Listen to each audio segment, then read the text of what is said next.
Xin chào tất cả các bạn, mình là Lina Handmade đây.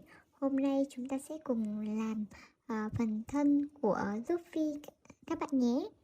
Mình sẽ bắt đầu làm phần tay trước. Mình sẽ tạo vòng tròn ma thuật. Chúng ta sẽ móc 6 mũi móc đơn vào vòng tròn ma thuật này.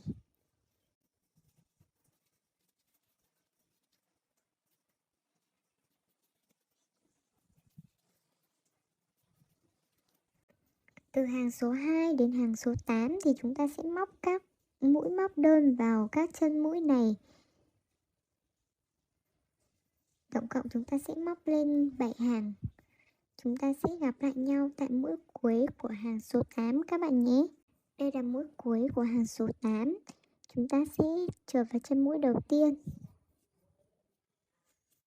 và cắt len. Chúng ta sẽ làm thêm một cái tay tương tự như này nữa.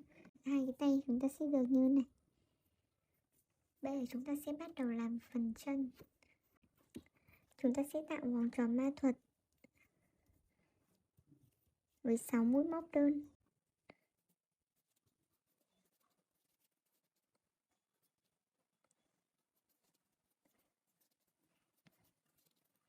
Sang hàng số 2, chân mũi đầu tiên chúng ta sẽ móc một mũi móc đơn.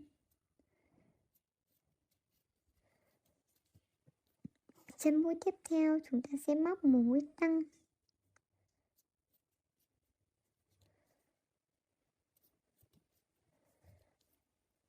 Chúng ta sẽ làm lại cụm một mũi móc đơn, một mũi tăng thêm 2 lần nữa.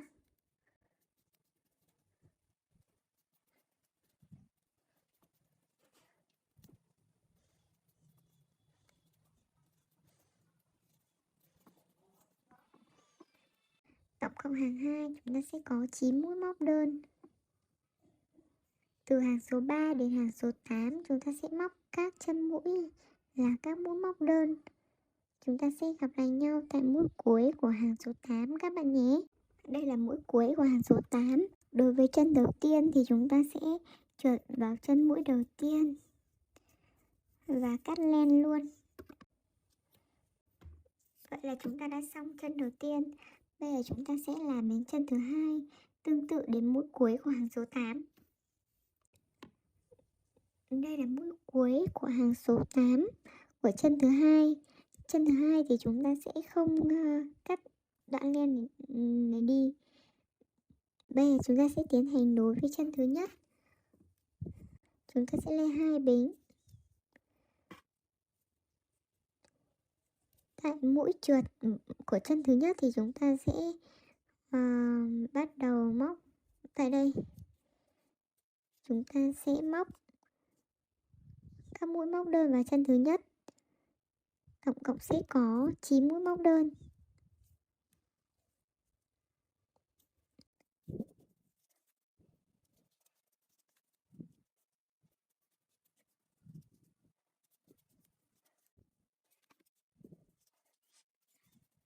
Sau khi móc hết 9 mũi móc đơn của chân thứ nhất thì chúng ta sẽ móc vào hai cạnh của hai mũi bính vừa lên đấy.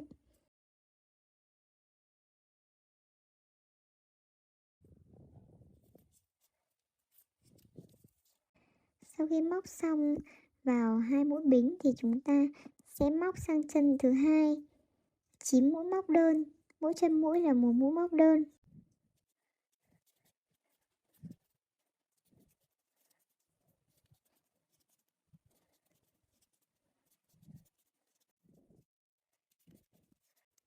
Sau khi móc xong 9 mũi móc đơn của chân thứ hai thì chúng ta sẽ móc nốt vào hai cái dây còn lại của hai cái bính hai bính ấy.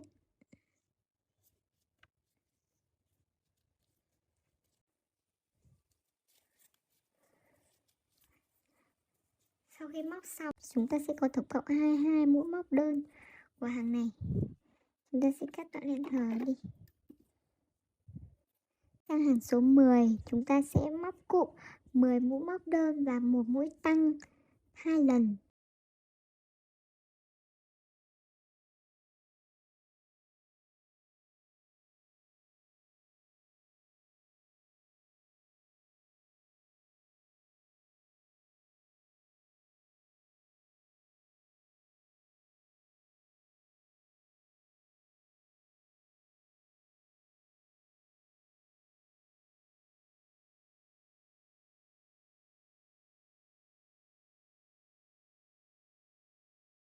Sau khi móc xong hàng số 10 này, chúng ta sẽ tiến hành nhồi luôn bông vào hai chân này. Sau khi nhồi bông xong thì chúng ta sẽ tiếp tục móc lên hàng số 11 và hàng số 12. Hai hàng số 11 và hàng số 12 thì chúng ta sẽ đều móc các mũi móc đơn vào các chân mũi này. Tổng cộng có 24 mũi móc đơn ở mỗi hàng.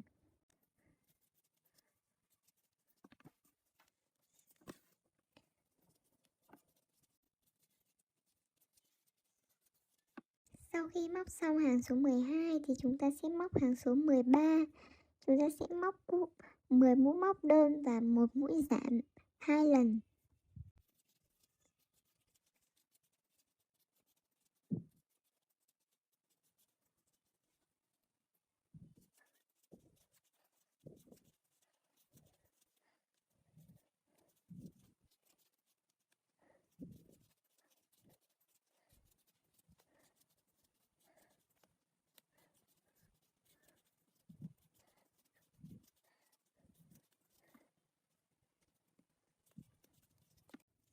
Sang hàng số 14, chân mũi đầu chúng ta sẽ móc một mũi móc đơn. 3 chân mũi tiếp theo chúng ta sẽ móc 3 mũi móc đơn.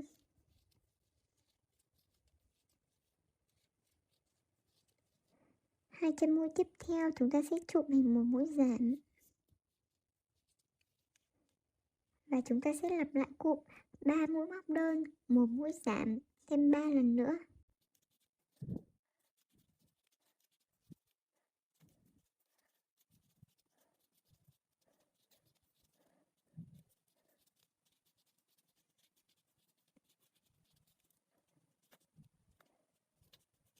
Và tại chân mũi cuối chúng ta sẽ móc một mũi móc đơn.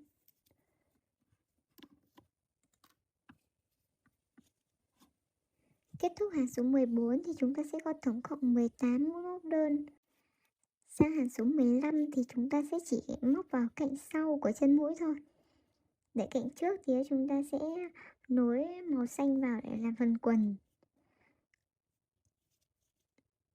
Chúng ta sẽ móc 18 mũi móc đơn ở cạnh sau.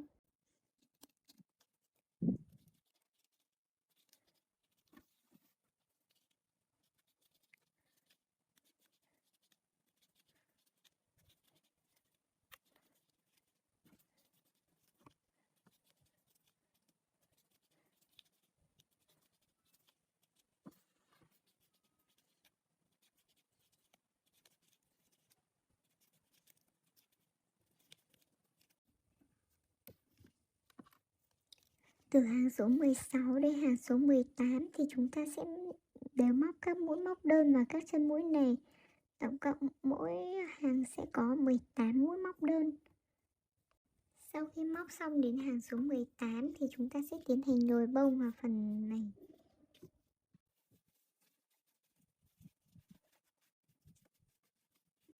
Sau khi nhồi bông xong thì chúng ta sẽ bắt đầu móc lên hàng số 19. Tại hàng số 19 này thì chúng ta sẽ nối luôn phần tay lại. 4 chân mũi đầu chúng ta sẽ móc 4 mũi móc đơn.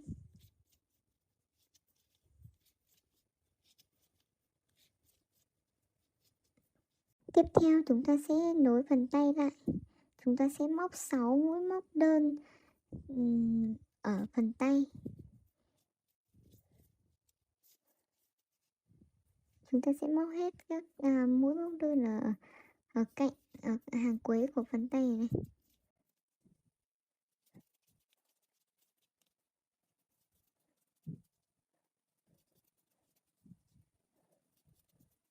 Sau khi móc 6 mũi móc đơn ở phần tay thì chúng ta sẽ tiếp tục móc ở phần thân. Chúng ta sẽ móc 9 mũi móc đơn vào phần thân.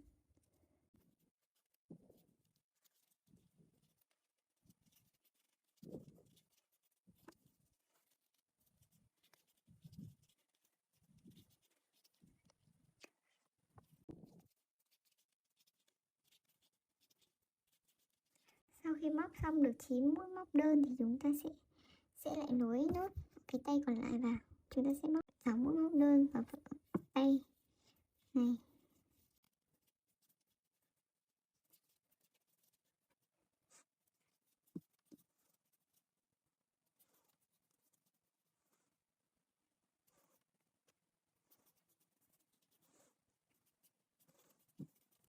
Sau khi móc xong 6 mũi móc đơn ở phần tay thì chúng ta sẽ móc 5 mũi móc đơn còn lại vào phần thân.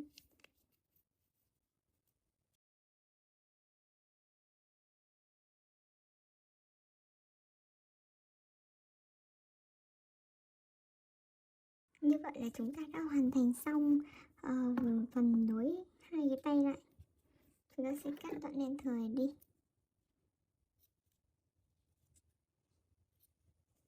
Bây giờ chúng ta sẽ tiếp tục móc lên phần thân. Sang hàng số 20, chân mũi đầu chúng ta sẽ móc một mũi móc đơn. Hai chân mũi tiếp theo chúng ta sẽ chụp thành một mũi giãn. Chân mũi tiếp theo chúng ta móc một mũi đơn. Chúng ta dùng kim đánh dấu lại mũi đầu tiên. Chúng ta sẽ lặp lại cụm một mũi móc đơn, một mũi giãn và một mũi móc đơn thêm 6 lần nữa.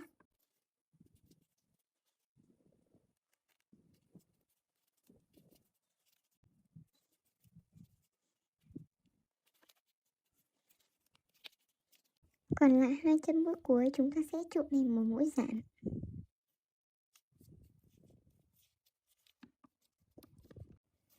Sang hàng số 21, hai chân mũi đầu chúng ta sẽ chụp thành một mũi giãn.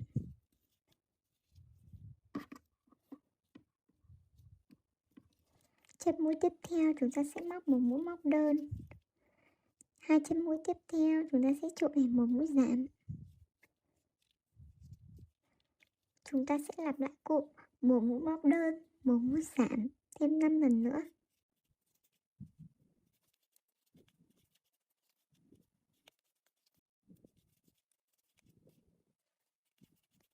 Còn lại hai chân mũi cuối chúng ta sẽ chụp thành một mũi giãn.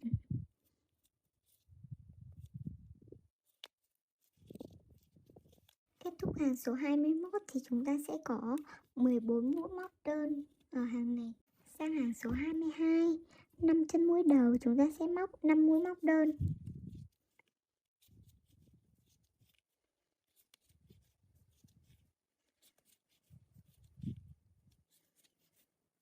Hai chân mũi tiếp theo chúng ta sẽ chụp thành một mũi giãn. Chúng ta sẽ lặp lại cụm 5 mũi móc đơn, một mũi giãn thêm một lần nữa.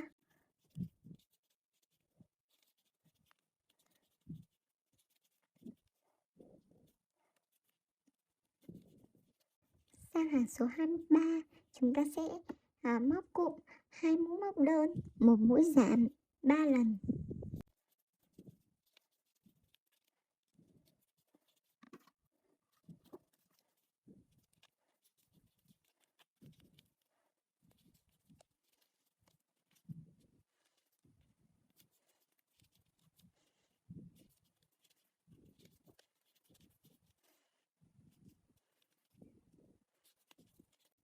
Tại đây chúng ta sẽ tiến hành nhồi bông còn lại vào trong phần thân này trước khi móc đến hàng cuối cùng. Sau khi tiến hành nhồi bông xong thì chúng ta sẽ móc đến hàng cuối cùng, hàng số 24. Chúng ta sẽ móc các mũi móc đơn vào các chân mũi này, tổng cộng sẽ có 9 mũi móc đơn ở hàng 24 này.